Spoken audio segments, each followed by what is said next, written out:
In the middle of 1947, something crashed in the desert outside of Corona, New Mexico. A rancher discovered debris from this crash and reported it to a sheriff at the nearest large town, Roswell. This is the event that would become known as the Roswell UFO incident. In 2018, I went to look for the Roswell UFO crash. I'm Dr. Howard, and it's Alien Hour.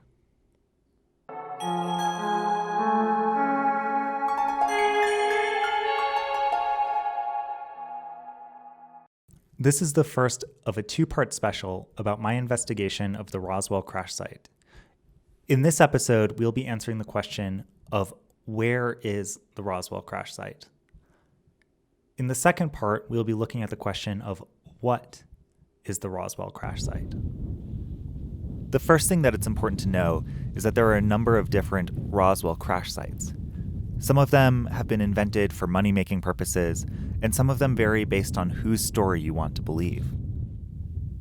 The site that I went to is the so-called debris field, where the craft first impacted the Earth, and where rancher William Brazel encountered the debris that he reported to the sheriff in Roswell. This is the site that I was the most interested in because most of the stories of the Roswell incident have this as the site where the craft first impacted. And a lot of them vary from here depending on where they believe that the craft bounced afterwards. But this is the most consistent site, and so this is the site that I wanted to visit first. The site is located north of Capitan and southeast of Corona. Here's a map of the general area where the site I went to is, and for reference, here's Roswell. As you can see, it's not particularly close. But again, it was the closest town at the time. The second thing that it's important to know is that when you go looking for places like the Roswell crash site or Area 51, you're frequently dealing with out-of-date or inaccurate information. It took me a lot of searching to find these specific coordinates, and the coordinates came from an old website. This website neglected to mention something very important. I'd been driving along for a couple hours along these dirt roads through the middle of nowhere, and my GPS brought me to this location, and I was sure it was the right spot. And there had been no mention of a gate, but here was this gate.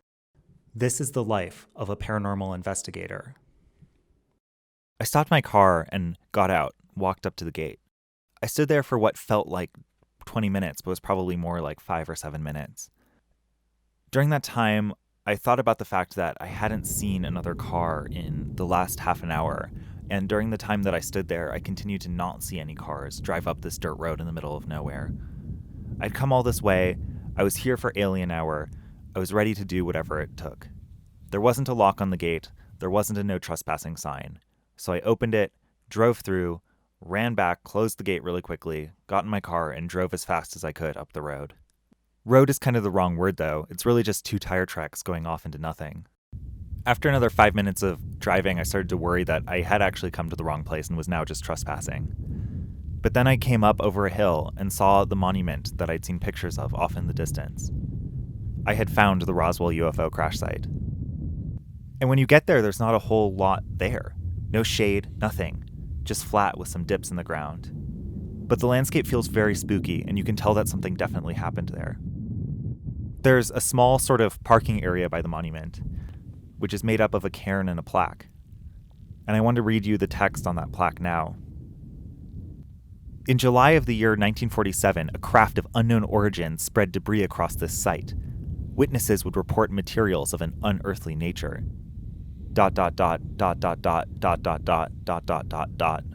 In September of the year 2002, the Sci-Fi Channel brought scientists from the University of New Mexico to search this ground for evidence of that fateful night. ...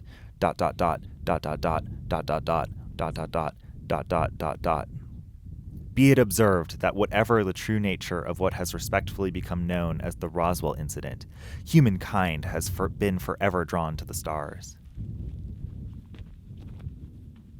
I found myself wondering, and am still wondering, if there's a numerological significance to the number of dots. The first series of dots contains 13 dots, and the second series of dots contains 16 dots. If anybody knows if there's a relevance between 13 and 16 or 13, 16, or if you add them all up, it's 9 plus 2, 11, 1, 2. So two. If you combine all the numbers of the dots. If anybody knows if there's a numerological significance to any of those numbers with regards to the Roswell crash, please let me know. I suspect that there must be, because otherwise I'm not sure why there would be so many dots. After reading the plaque, I stopped to eat a sandwich and some crackers, thinking about the strange empty landscape. I thought about one of my favorite details from the story of the Roswell incident. The first military personnel who came to the site arrived after dark. They decided to wait until the next morning to investigate. That night, they had a meal consisting of cold beans and crackers. As I ate my sandwich, I thought about what kind of men would eat a meal of cold beans and crackers. In my mind, it's either men with something to hide, or men who have seen something that has shocked them so deeply that they forget to even heat up their beans. Either way, I felt sure that something had occurred here. I snapped some photos and started to feel a little odd, like somebody was watching me, or like I shouldn't be there. I wanted to film more, but I'd gotten so nervous that I got back in my car. Sitting in my car, I had this overwhelming feeling that it was time to leave. So I got into my car, and I started my car, and I started driving away, and I came up onto that hill that I'd come over before when I had seen the monument for the first time. And as soon as I got on top of the hill, I looked out and I saw 2 black SUVs speeding up the tire tracks towards me. I slammed on the brakes, and I sat there and just a total frozen panic, trying to think of if there was a way that I could drive around them. But there was no way on the road, because it's just those 2 tire tracks, and there's these sharp rocks all around that could puncture a tire. So you'd be worse off trying to go off-road than not trying to go off-road.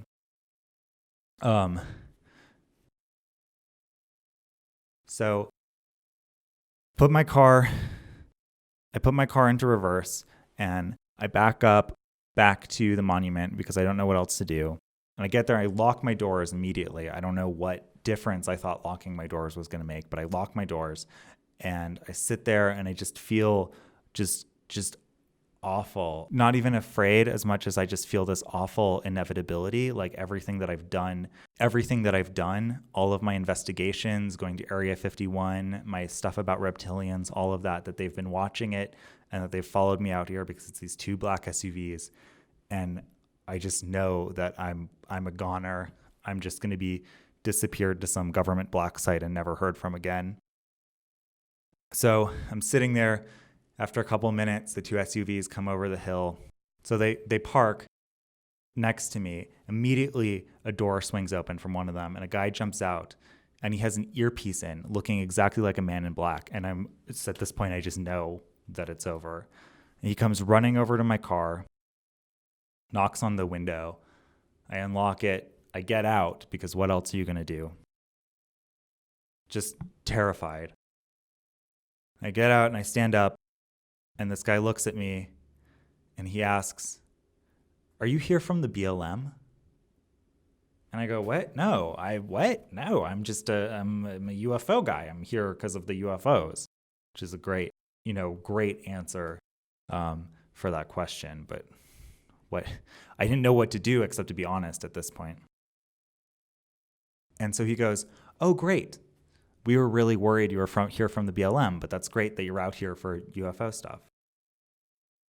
So it turns out that the 2 black SUVs are not full of men in black, but are instead full of a camera crew who is out here to film their own documentary about the Roswell crash. And they had previously gotten permission to film there from the Bureau of Land Management, the BLM, who owns the land, but they were worried that I was out there, and I was dressed very professionally, that I had come out from the BLM to tell them that there was a problem and that they couldn't film anymore. So in the end, we had a conversation about UFOs and about filming UFO stuff, and they were super nice guys. We had a really good time chatting with them.